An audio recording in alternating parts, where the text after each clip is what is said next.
Yang terhormat Ibu Kepala Sekolah, Ibu Dr. Andalusi MPD. Yang terhormat Bapak Ibu Guru Pendidik dan Ketenaga Kependidikan. Yang terhormat Bapak Ustadz Asep Kusno Al-Farisi SPD MPD. Puji dan syukur kehadirat Allah Subhanahu wa Ta'ala, yang mana dengan rahmatnya kita semua dapat berkumpul pada acara kajian pada hari ini. Salawat dan salam selalu tercurah limpahkan kepada Nabi besar Muhammad sallallahu alaihi wasallam. Bapak Ibu hadirin yang dirahmati oleh Allah Subhanahu wa Ta'ala, dengan saya menyampaikan susunan acara pada kajian pada hari ini. Yang pertama yaitu pembukaan, tausiah dan doa, dan yang terakhir penutup. Langsung saja ke acara pertama yaitu pembukaan. Marilah kita buka acara kita hari ini dengan melafalkan basmalah bersama-sama. Bismillahirrahmanirrahim. Langsung saja ke acara inti yaitu tausiah yang bertemakan karakter utama khairul ummah, yang akan disampaikan oleh Bapak Ustadz Asep Kusno Al-Farisi, anggota Komisi Dakwah MUI Kota Bandung, Daerah MUI Kota Bandung. Bangga kepada Bapak Ustadz Asep Kusno Al-Farisi SPD MPD, dipersilakan. Ya.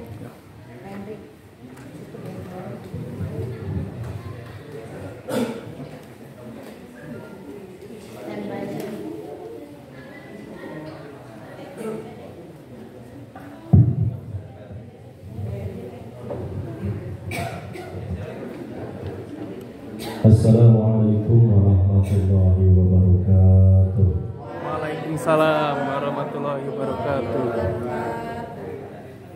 Mariung singariung tetapi dengan kuasa lempak. Disarung sih disarung tapi dengan selempak. Mariung singariung tapi kekompak dunia. Assalamualaikum warahmatullahi wabarakatuh. Waalaikumsalam warahmatullahi wabarakatuh. Daun salam daun saga mengucapkan salam buat surga. Assalamualaikum warahmatullahi wabarakatuh. Waalaikumsalam warahmatullahi wabarakatuh. Alhamdulillahilladzi an'ama 'alaina bi nikmatil iman wal islam.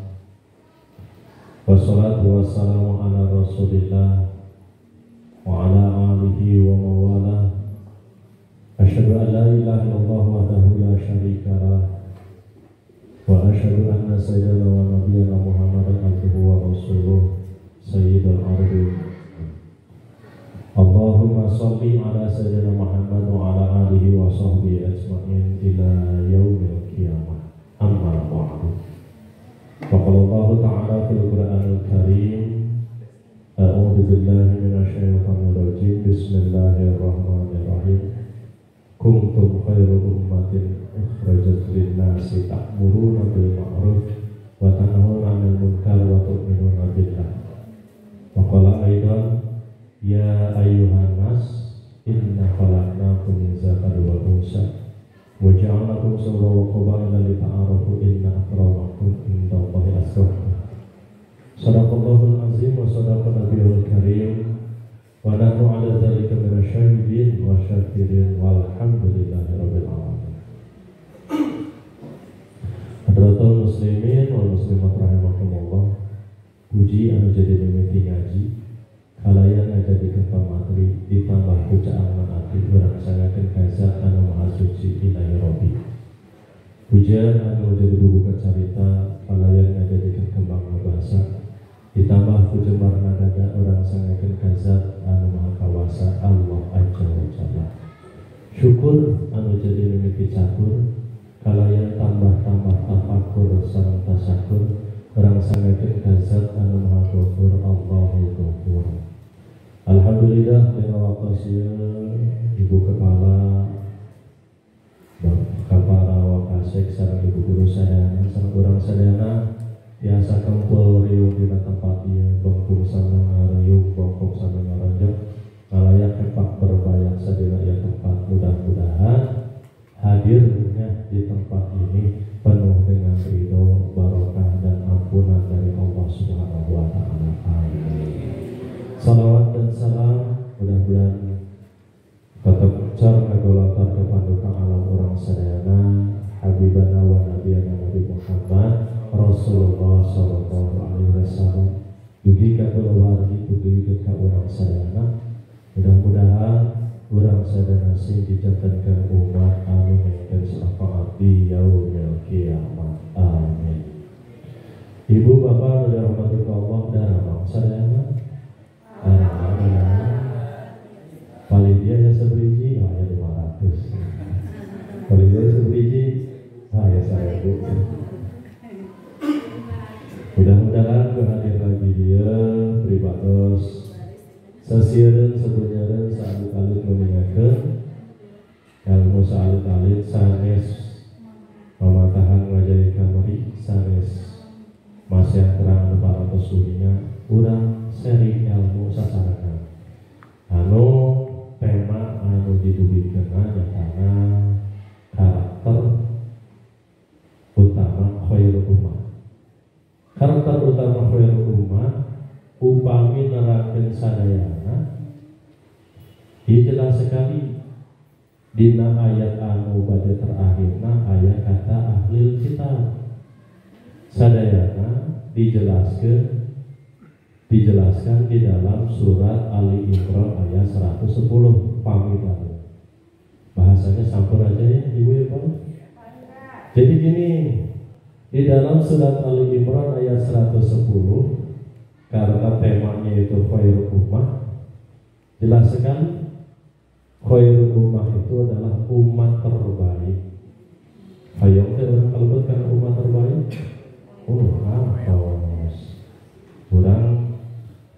pasti ingin menjadi umat yang terbaik.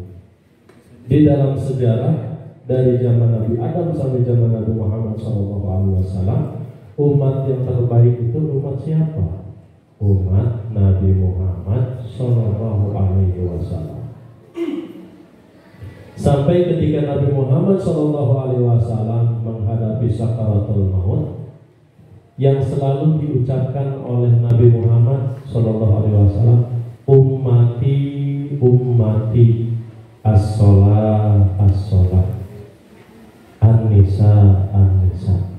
Jadi kata-katanya itu ummati umatku, umat zaman ini, kemudian umat di zaman yang akan datang akan lebih gila daripada umat zaman sekarang, kata Rasulullah.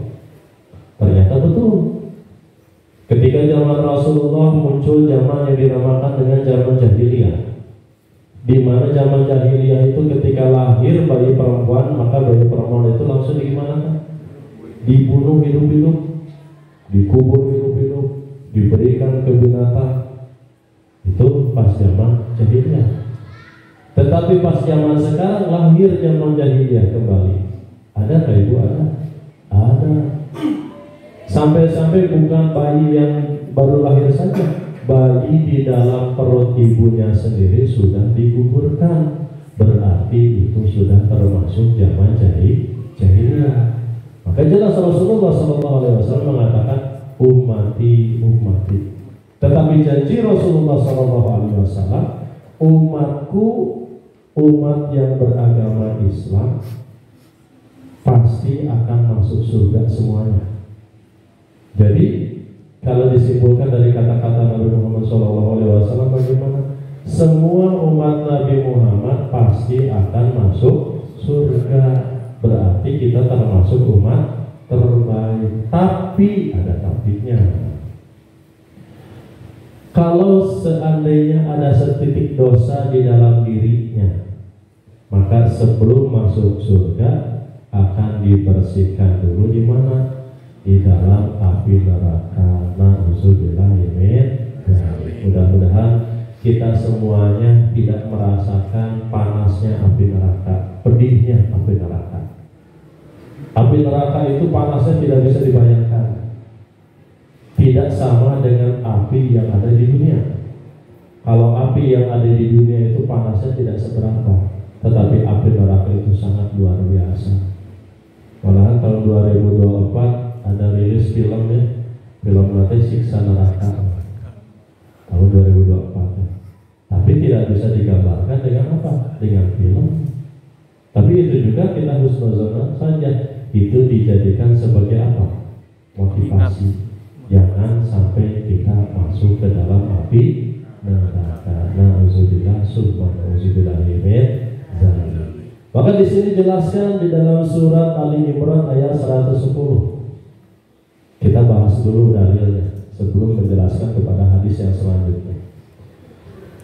Di sini jelas sekali, kuntum khairu ummatin ukhrijat linnasi ta'muruna bil ma'ruf wa tanhauna 'anil munkar wa tu'minuna billah. Ada 3 hal yang termasuk umat terbaik. Yang pertama, mengajak kepada kebaikan. Yang kedua, senantiasa apa? Mencegah kepada kemungkaran. Yang ketiga, wa tu'minuna billah. Yang ketiga apa? Yang ketiga, senantiasa beriman kepada siapa? Kepada Allah. Tos titik-titiknya. Tapi kalau seandainya dilanjutkan, ada kata walau amanah ahlal kitab lakana khairul lahum. Di sini dijelaskan, sekiranya ahli kitab beriman tentulah itu lebih baik bagi mereka. Kalau seandainya dijelaskan ahli kitab itu orang Yahudi, berarti Yahudi, Nasrani, itu maksudnya ahli kitab. Berarti ini penjelasan kepada agama selain Islam. Yang akan saya jelaskan, kita ngobrol masalah kehidupan kita saja yang awalnya dulu. Dan jangan sampai terjadi akhir kalimat ini. Apa akhir yang terakhir? Minhumul mu'minuna aksaruhumul fasiqun. Di antara mereka ada yang beriman, namun kebanyakan mereka adalah orang-orang fasik.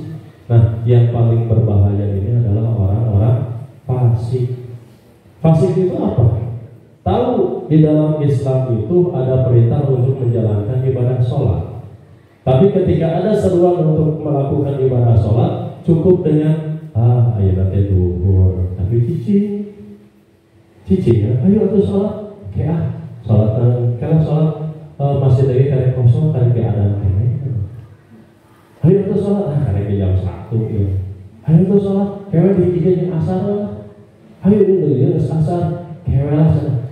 Kenapa malah kayak jadi sholat mah isuk bisa.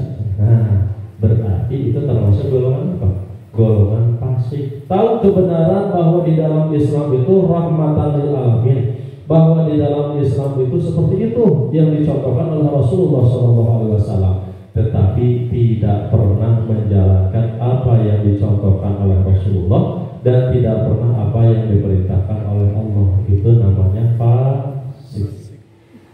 Atau kalau bahasa kita mah namanya apa? Ongkoh banget yang harus tapi hati mungkin iya tetapi hati nama mana? Itu berarti golongan apa? Fasik, lebih tinggi kedudukannya daripada apa? Munafik. Munafik dasarnya fasik lebih parah lagi. Makanya ini golongan yang jelas-jelas adiwati-wati harus dihindarkan dari golongan fasik tersebut. Maka di sini jelas sekali orang-orang fasik itu jangan sampai muncul ada di dalam karakter diri kita.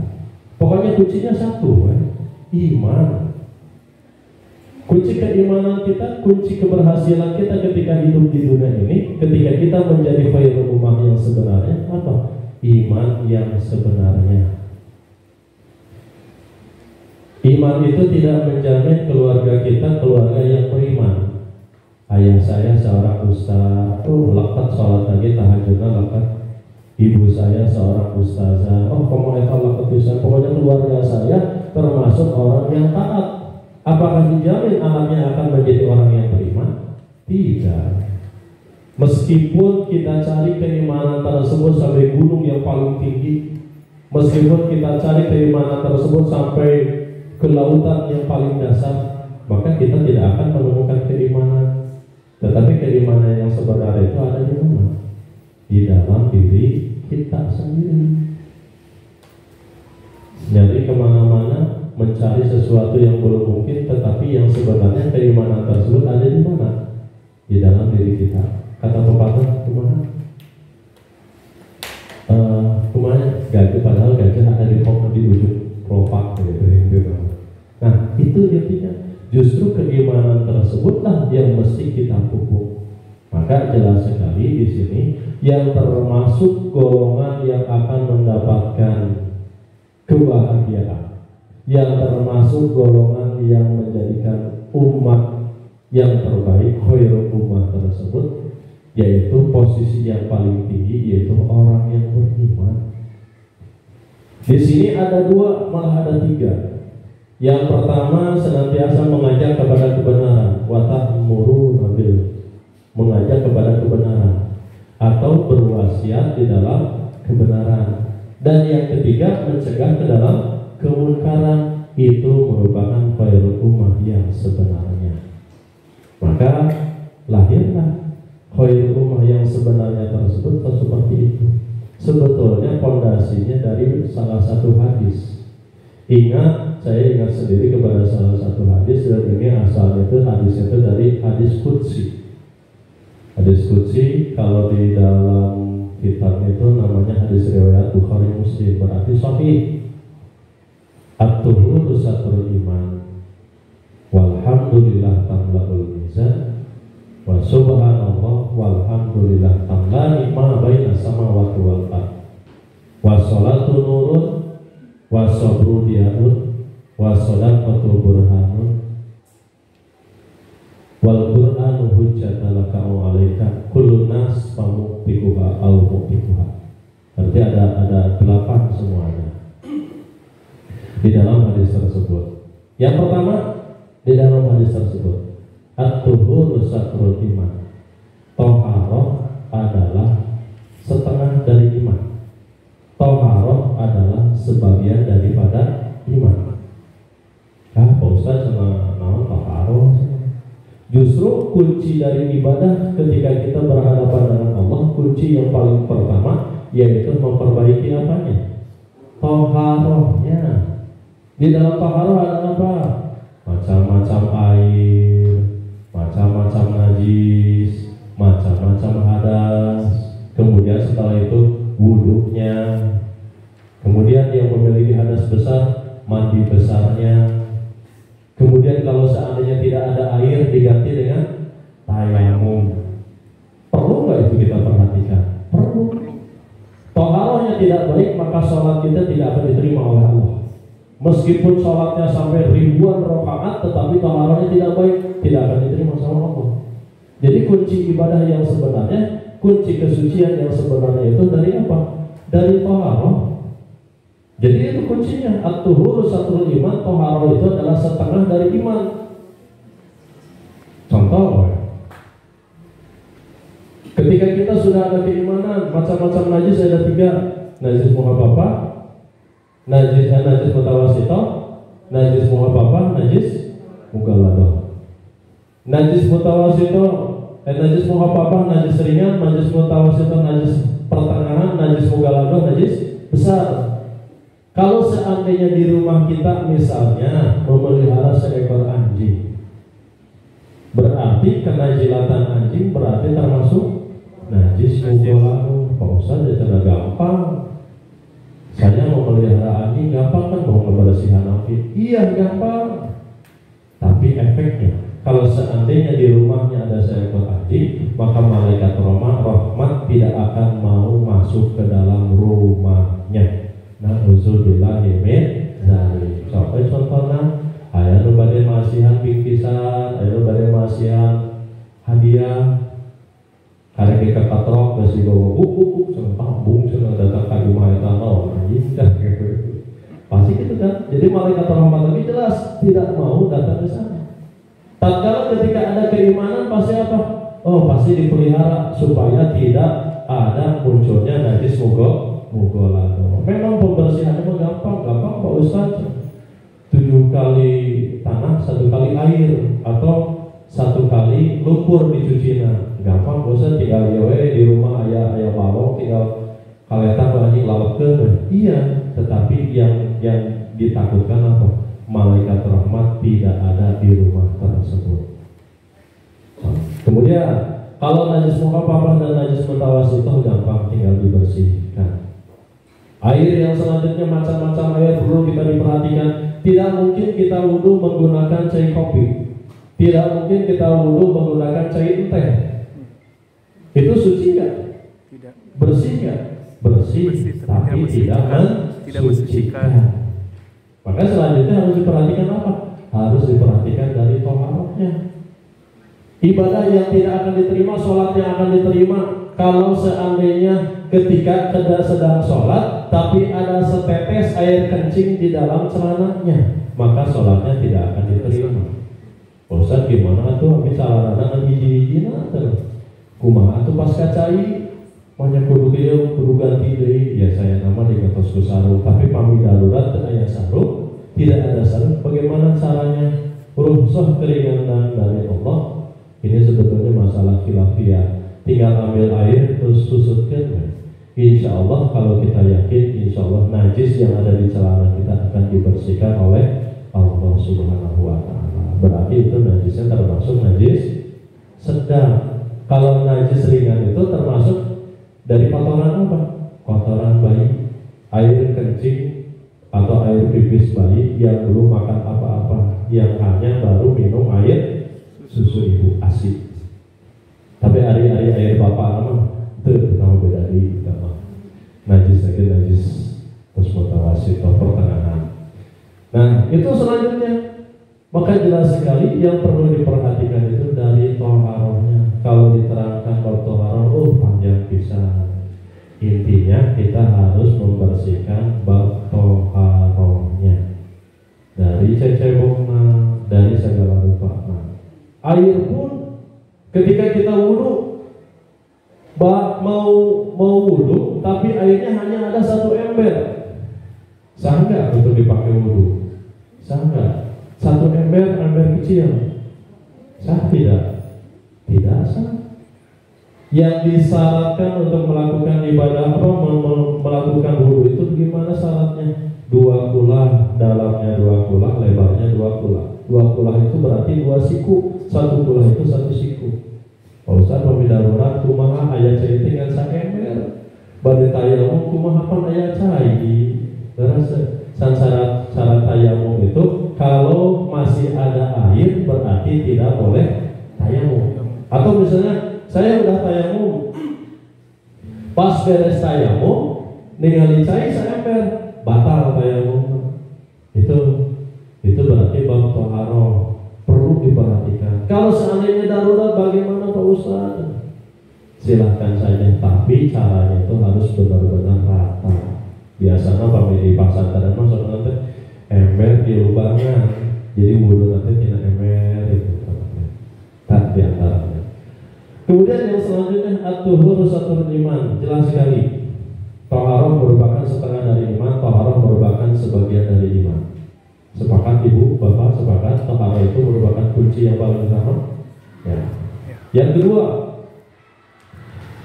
at-tuhur satrul iman, walhamdulillah tamla'ul mizan. Ucapan alhamdulillah merupakan ucapan yang bisa memperberat amal timbangan kebaikan kita. Ucapan alhamdulillah ini berarti kaitannya dengan apa? Tazakir ilallah. Senantiasa zikir kepada Allah ketika kita mendapatkan nikmat dari Allah. Kita bisa menghirup nafas, alhamdulillah. Ketika bercermin, aduh sakit kasepna, aduh sakit gelusna, ucapkan alhamdulillah. Sekecil apapun kenikmatan yang kita rasakan, kita harus senantiasa apa? Bersyukur kepada Allah. Maka pantas ucapan alhamdulillah akan memperberat amal timbangan kebaikan kita. Dan biasa nama manusia itu sesudah nanti ngarasulan Pasihan halodo, panas, kira hujan nanti.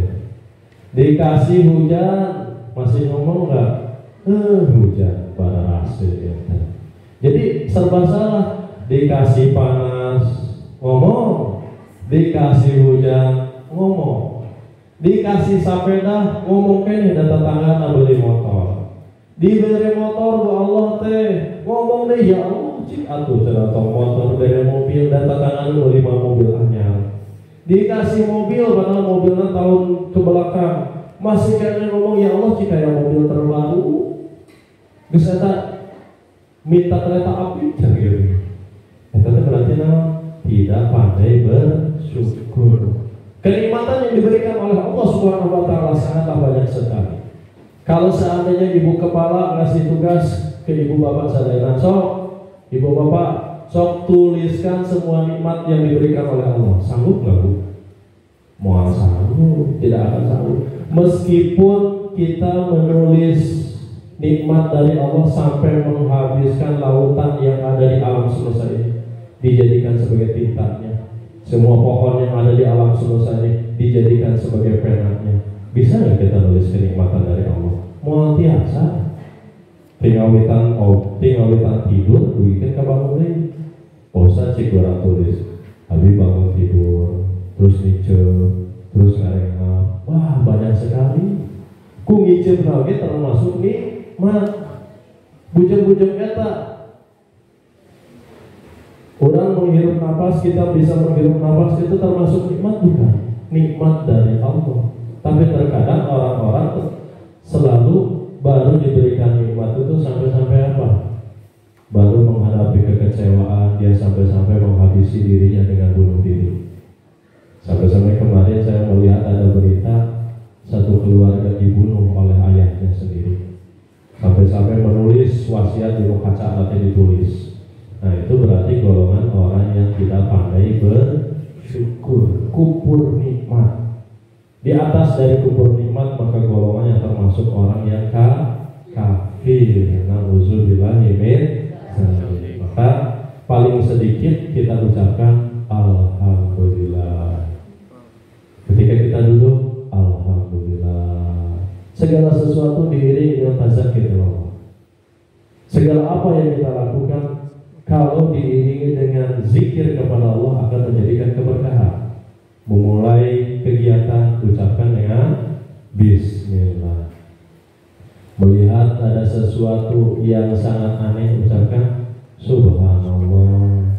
Lihat sesuatu yang cantik atau yang menawan ucapkan masya Allah. Awas jangan ketukar subhanallah dengan masya Allah. Ningali anu geuli subhanallah. Salah ya.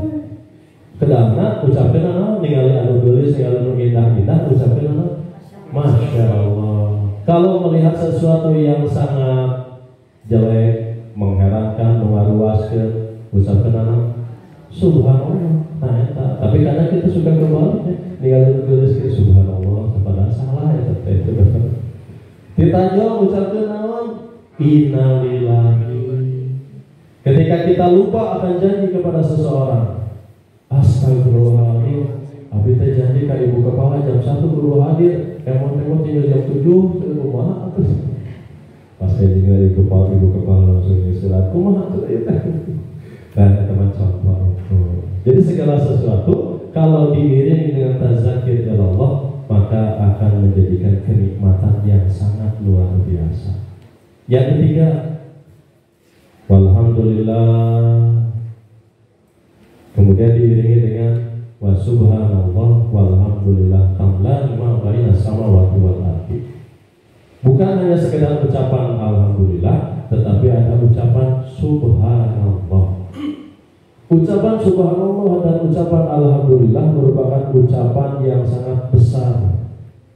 Besarnya seperti apa? Ma baina samawati wal ardi, melebihi luasnya langit dan bumi ini. Padahal ucapannya ngan saukur ucapan naon? Subhanallah dan ucapan alhamdulillah. Biasa kita suka ucapin subhanallah walhamdulillah wala ilaha illallah illallah wallahu akbar wa la haula wa la quwwata illa billahil aliyyil azim. Ucapan subhanallah, ucapan alhamdulillah merupakan ucapan yang sangat luar biasa. Ucapan subhanallah walhamdulillah dilengkapi kembali dengan wala ilaha illallah wallahu akbar. Itu ucapan yang ucapannya sedikit tetapi ganjarannya itu melebihi luasnya langit dan bumi. Ma baina samawati wal ardi. Itu berarti kaitannya dengan tazakir. Ketika kita betul-betul menanamkan dengan mendekatkan diri kepada Allah dengan tazakir, tenangkan hati kita. Ala bizikrillah tatma'innul qulub. Dengan berzikir maka akan menenangkan hati kita. Sebesar apapun masalah yang kita hadapi, kalau kita serahkan kepada Allah, maka akan menjadi apa? Akan menjadikan ketenangan yang hakiki kepada Allah Subhanahu wa ta'ala. Jadi ketika ngambek ya mah jangan cuma ya gaji terlalu kuat jadi honorer wae ternyata kumaha atuh eta. Nah, tapi serahkan seluruhnya kepada Allah. Rizki yang sebenarnya itu dari siapa? Dari Allah Subhanahu wa ta'ala. Dilanjutkan setelah itu, ini kunci yang sangat utama. Wassalatu nur. Apa ibu bapak berarti?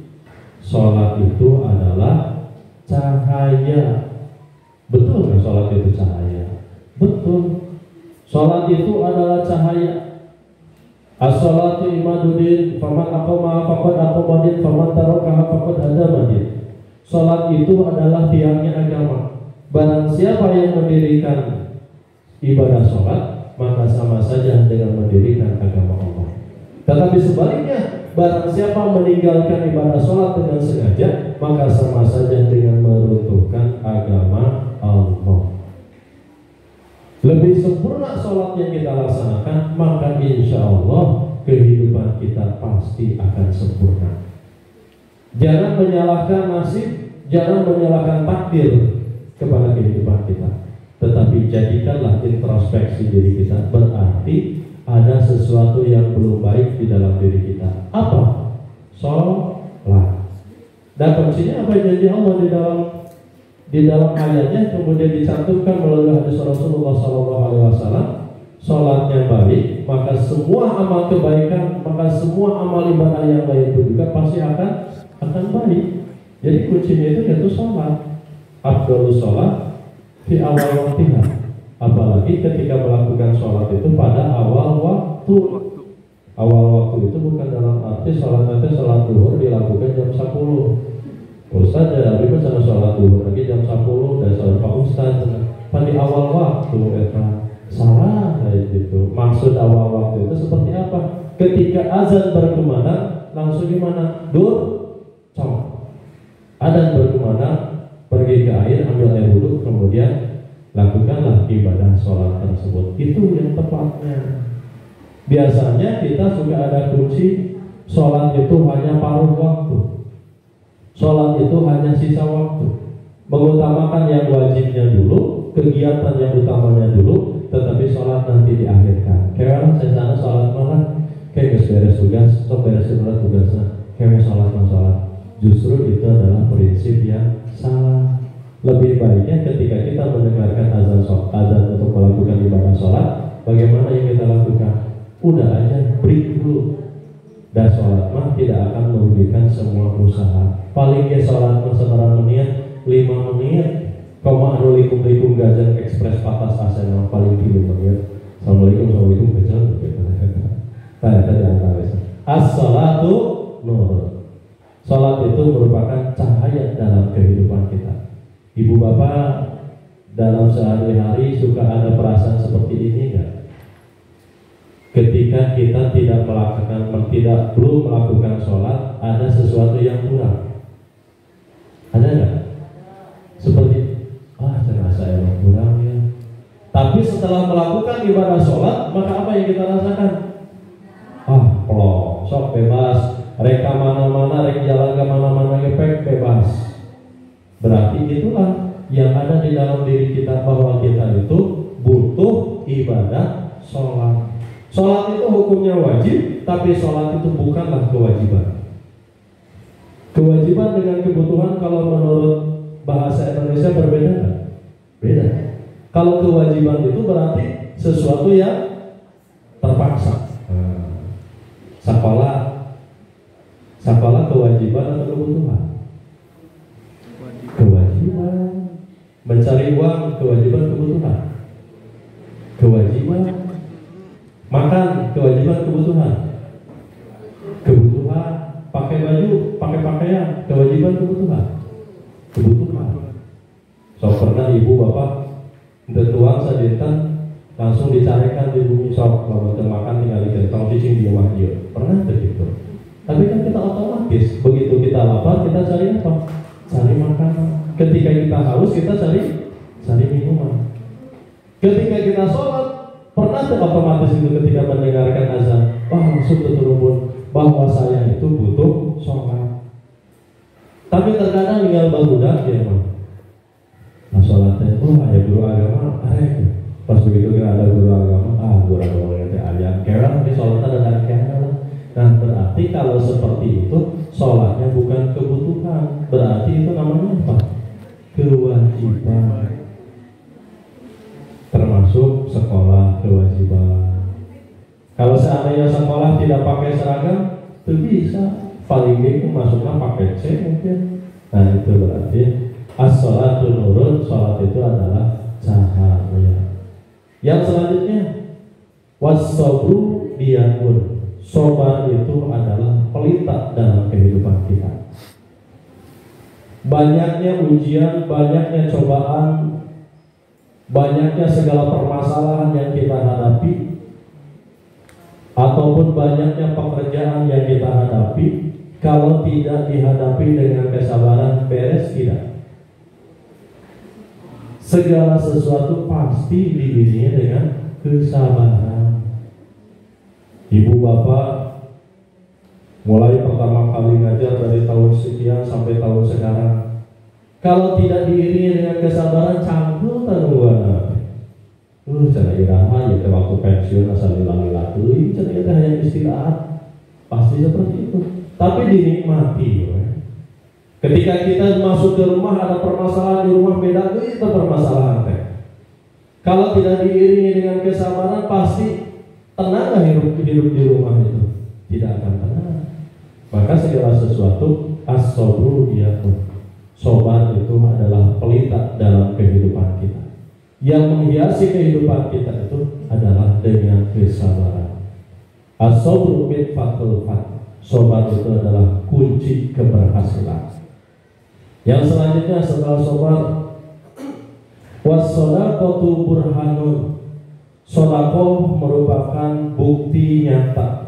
Nah, berarti ini dikaitkan dengan shadaqah. Bukti nyata apa? Bukti nyata bahwa shadaqah atau bahwa harta yang kita miliki bukanlah milik kita sepenuhnya. Ada sebagian persen milik dari orang-orang yang ada di sekitar kita. Tidak banyak.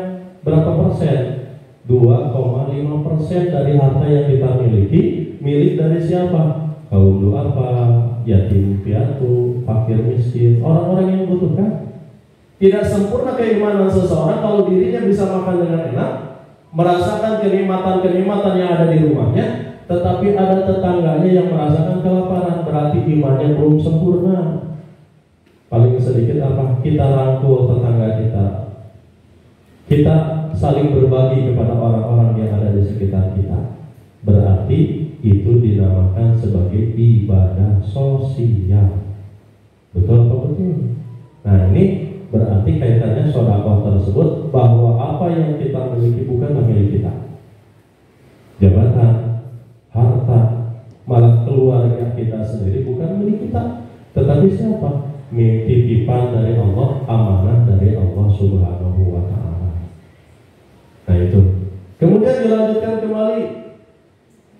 Tatkala ketika seseorang yang belum pernah melakukan sedekah, ketika seseorang belum pernah mengeluarkan infak, seseorang belum pernah melakukan zakat mal, maka pasti akan terulang golongan sahabat Nabi. Siapa? Sa'labah. Golongan sebelum zaman Nabi Muhammad siapa?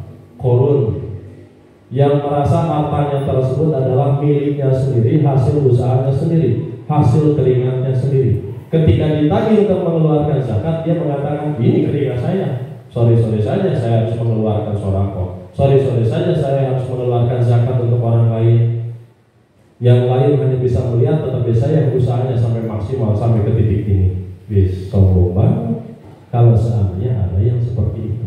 Sa'labah dan Korun bagaimana? Akhirnya menjadi sengsara kembali dan dihimpit oleh bumi dengan apa? Dengan kekayaannya sendiri. Na'udzubillahi min dzalik. Dan itu dilanjutkan kembali setelah sedekah baru ada kunci yang paling utama dengan Al-Qur'an. Al-Qur'an hujjatul laka aw 'alaika. Al-Qur'an dijadikan sebagai hujjah. Al-Quran dijadikan sebagai kekuatan tatkala ketika kita hidup di dunia ini.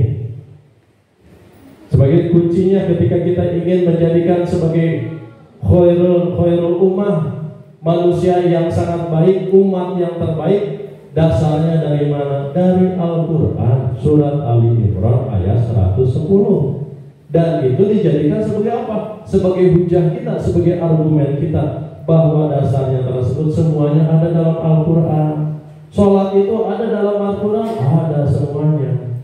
Tetapi Al-Quran itu hanya sumber hukum Islam yang pertama saja. Jangan hanya dijadikan sebagai sumber hukum yang tunggal saja. Ada sumber hukum yang kedua, yaitu apa? Hadis, kemudian dilanjutkan dengan ijtihad para ulama. Contoh, perintah ibadah sholat di dalam Al-Quran ada. Tetapi tata cara sholat, syarat-syarat sholat, wajib, rukun, sunat sholat ada dalam Al-Quran? Tidak ada. Waktu-waktu sholat tidak ada. Yang ada dalam Al-Quran itu hanya sholat apa?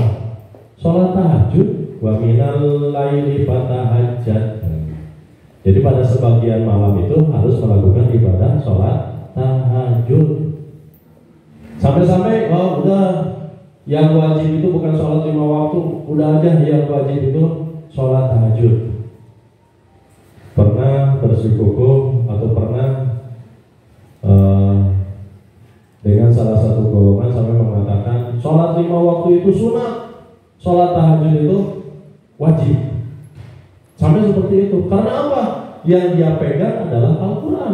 Padahal sebelum Al-Quran itu, setelah Al-Quran itu baru ada hukum yang kedua, apa? Hadis Rasulullah SAW. Maka kita harus apa? Harus seimbang, harus lengkap. Jangan sepotong-sepotong. Sebagaimana dijelaskan di dalam surat Al-Baqarah ayat 208, bahwasanya apa? Ya ayyuhalladzina amanu. Ketika kita memegang agama Islam itu, janganlah setengah-setengah, tetapi harus apa? Harus kafah, harus seluruhnya. Jangan setengah-setengah baru saja mengetahui huruf A, kemudian dijelaskan bahwa A itu seperti ini, padahal A itu bisa macam-macam. Nah itu diantaranya. Maka Al-Quran tersebut dijadikan sebagai hujah, dijadikan sebagai kekuatan dalam kehidupan kita. Barulah setelah wal Quran hujjatul laka wa 'alaika, kullun nas mamutikuha aw mutikuha. Semua manusia berusaha supaya dirinya itu menjadi yang terbaik, yang dikatakan sebagai apa? Khairu ummah tadi. Tetapi pamutikuha aw mutikuha. Tetapi di antara manusia tersebut ada yang rugi dan ada yang untung. Ada Pak Untung. Kalau ini kan Pak Untung. Sudah untung. Jadi hadis begitu. Ada yang rugi, ada yang beruntung. Kalau yang rugi seperti apa? Segala apa yang dilakukan, segala aktivitas yang dilakukan itu tidak disertai dengan karena Allah. Semata-mata segala sesuatunya itu karena apa? Karena ingin mendapatkan pujian, karena ingin mendapatkan nilai, karena ingin mendapatkan sesuatu yang dalam arti kata kebahagiaan yang sifatnya fana di dunia saja. Jadi puas-puasnya selama hidup. Bagi orang yang beriman ketika hidup di dunia itu sebetulnya apa? Itu adalah kesengsaraan. Tetapi kebahagiaan yang sebenarnya itu di mana? Di akhirat. So, tinggal saudara kita di Palestina? Pernah kita bermuhasabah, berintrospeksi orang Palestina dengan kita? Kenapa yang dibombardir orang Palestina?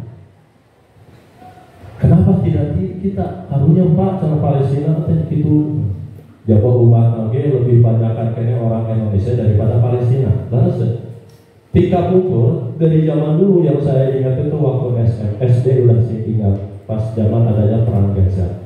Jadi meleset yang ngebahas itu terus, tapi aneh, terus adanya perang-perang itu sampai sekarang, Palestina ayo itu habis-habis. Padahal jumlah manusia Palestina dengan Indonesia itu lebih banyak Indonesia daripada Palestina. Aneh tuh, aneh kan? Tapi terus, dan ada pada tahun 1980-an sampai perang Gaza yang pertama itu sampai banyak korban yang jatuh. Tetapi sekarang masih ada, dan sekarang ini lebih banyak lagi. Tetapi dalam Al-Quran itu sudah dicantumkan. Kalau dalam Al-Quran surat Al-Isra mencantumkan itu bukan Israel, tapi apa? Bani Israel di dalam ayat 4, 5, 6, dan 7 itu. Dan kenapa seperti itu diuji oleh Allah? Lihat orang Palestina sehari-harinya juga Al-Quran itu dijadikan sebagai apa? Kehidupan. Tiada waktu, tiada saat tanpa Al-Quran. Semuanya itu korban-korban itu hafid Al-Quran. Sampai-sampai tentaranya Palestina Hamas diwajib menghafal Al-Quran itu, yang sudah hafid Al-Quran itu 30 juz, dan tidak pernah meninggalkan apa? Meninggalkan sholat tahajud. Dan orang waktu bangun jam 12, bangun jam 1, kacai nggak saukur naon. Pipis sukul, dan pipis mah dari kita. Padahal sholat tahajud itu hukumnya apa? Sunat muakkad. Kan sunat muakkad ada dua ya, sholat tahajud dengan sholat duha. Berarti sunat muakkad itu seolah-olah apa? Seolah-olah wajib. Sholat tarawih hukumnya sunat muakkad. Gini, puasa tapi ke sholat tarawih asa yang kira. Jadi seolah-olah sholat tarawih itu seperti apa? Wajib. Nah, sholat tahajud, sholat duha itu harus sama seperti itu. Wah, kalau sholat tahajud, asa yang kurang kan lupa teh. Nah, harus seperti itu. Jadi harus seimbang. Orang-orang Palestina itu orang-orang yang terpilih jauh bisa dengan kita. Makanya oleh Allah diberikan ujian yang seperti itu. Karena diberikan ujian yang seperti itu, berarti orang-orang tersebut adalah orang apa? Orang yang terpilih. Mudah-mudahan kita semuanya menjadikan orang-orang yang terpilih. Alim Pak Ustadz menyikap cici ngobrol di bom gitu. Ya, maksudnya dari amal ibadah mana dulu. Intinya segala apa yang kita lakukan itu diiringi dengan apa? Al-ikhlasu fil ibadah. Ikhlas karena Allah Subhanahu wa ta'ala. Pekerjaan apapun yang kita lakukan, kalau betul-betul karena Allah, akan menjadikan apa? Akan menjadikan ibadah yang sangat luar biasa. Ada 5 kunci dari Khairul Ummah ini, supaya menjadikan apa? Supaya menjadikan golongan orang yang beruntung, tidak menjadikan golongan orang yang merugi. Yang pertama, asidku. Ini kesimpulan dari Khairul Ummah. Yang pertama, asidku. Asidku itu apa? Segala apa yang kita lakukan, segala apa yang kita kerjakan, langkah apapun yang kita lakukan diiringi dengan kejujuran. Kejujuran dalam pikiran, kejujuran dalam lisan, kejujuran dalam realita. Itulah kejujuran yang sebenarnya. Ketika kita bekerja, maka diiringi dengan kejujuran. Rasulullah SAW diberikan gelar dengan as-sidiq karena dirinya itu betul-betul sudah dimaksud oleh Allah bahwa omongan itu selalu jujur. Yang kedua yaitu dengan apa? Dengan al-amanah. Memegang teguh, melakukan segala sesuatu sesuai dengan amanahnya. Pekerjaan yang kita lakukan, segala ibadah yang kita lakukan sesuai dengan porsinya. Kalau cekasar nama itu baca corok kokot jadi di antara. Jadi betul-betul amanah, menjalankan sesuai dengan porsinya. Bahwa itulah yang dicontohkan oleh Rasulullah Shallallahu Alaihi Wasallam akan menjadikan khairul ummah yang sebenarnya. Baru yang ketiga yaitu al-adalah. Al-adalah itu apa? Objektif, betul-betul sesuai dengan pekerjaannya, sesuai dengan apa yang dilakukannya itu. Maka intinya segala sesuatu harus betul-betul dengan al-adalah. Kemudian yang keempat, at-ta'awun. At-ta'awun ini berarti kaitannya ibadahnya dengan apa? Ibadah hubungan sosial. Maka ibadah yang kita lakukan bukan hanya sekedar ibadah sholat saja. Ibadah yang kita lakukan bukan zikir, baca Al-Quran atau i'tikaf di dalam masjid saja, tetapi ada ibadah yang kedua. Apa? At-ta'awun, ibadah hablum minan nas, wa ta'awanu 'alal birri wa taqwa wa la ta'awanu 'alal ismi wal udwan. Dan tolong menolonglah di dalam perbuatan kebajikan dan ketakwaan, dan janganlah tolong menolong di dalam perbuatan permusuhan dan kebatilan. Itu at-ta'awun, jadi tolong menolong. Apapun permintaan bantuan kepada kita, maka dengan seusaha kita, semaksimal kita bantu orang-orang yang ada di sekitar kita. Yang terakhir, al-istiqomah. Al-istiqomah itu segala sesuatu yang dilakukan itu terus dawam. Istiqomah meskipun hanya sedikit, tetapi dilakukan dengan cara apa? Sedikit-sedikit. Alhamdulillah SMK Negeri 15 saya lihat dari pertama, alhamdulillah terus dakwah meskipun hanya sebulan sekali. Terus menerus ada dengan namanya apa? Siraman rohani. Itu merupakan makanan-makanan yang sangat luar biasa, menjaga kerohanian kita, menjaga diri kita. Itu yang dinamakan dengan istiqomah.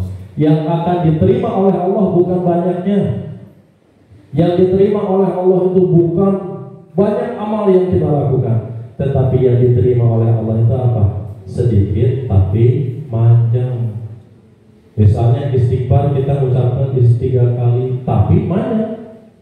Saya sholat duhanya hanya 2 rakaat tapi banyak. Saya sholat tahajudnya hanya 2 rakaat tapi banyak. Dakwah saya sedekahnya 2.000 terus tapi banyak tiap hari.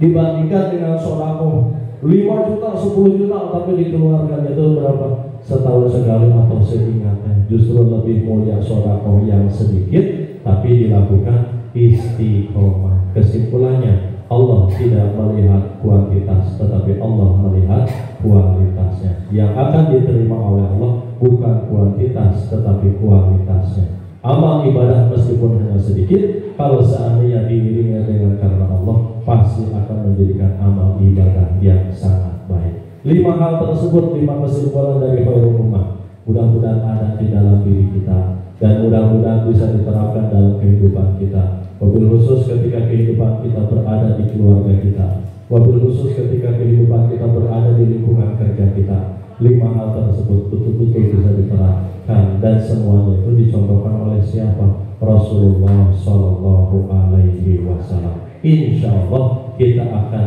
terhindar dari golongan orang-orang yang merugi, dan kita akan dijadikan golongan apa? Golongan orang-orang yang beruntung, senantiasa mendapatkan ridho dari Allah, keberkahan dari Allah, pahala yang sangat luar biasa dari Allah Subhanahu Wa Taala. Amin ya amin ya Allah ya Rabbal alamin.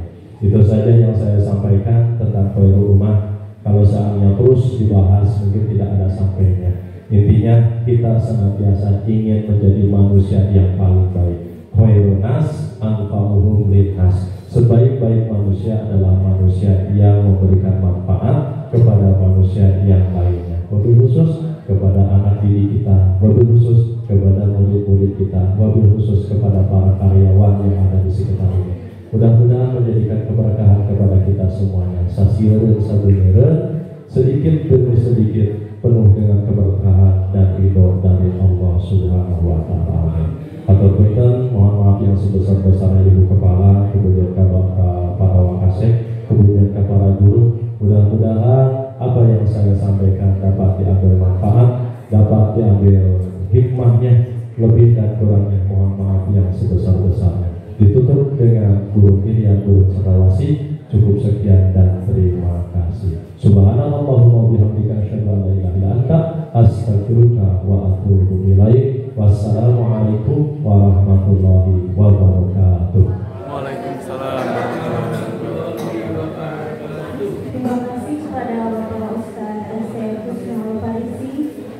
memberikan solusi kepada kita semua. Mudah-mudahan bermanfaat dan insya Allah mudah-mudahan kita bisa menjadi khairul ummah atau umat terbaik dari Rasulullah SAW. Dan juga kami ucapkan terima kasih kepada Bapak Ibu Guru yang sudah hadir pada kajian hari ini. Mudah-mudahan Allah selalu memberikan kesehatan dan keberkahan untuk kita semua. Dan juga kami mohon maaf apabila ada kesalahan baik dalam perkataan ataupun perbuatan. Wassalamualaikum warahmatullahi wabarakatuh. Waalaikumsalam warahmatullahi wabarakatuh.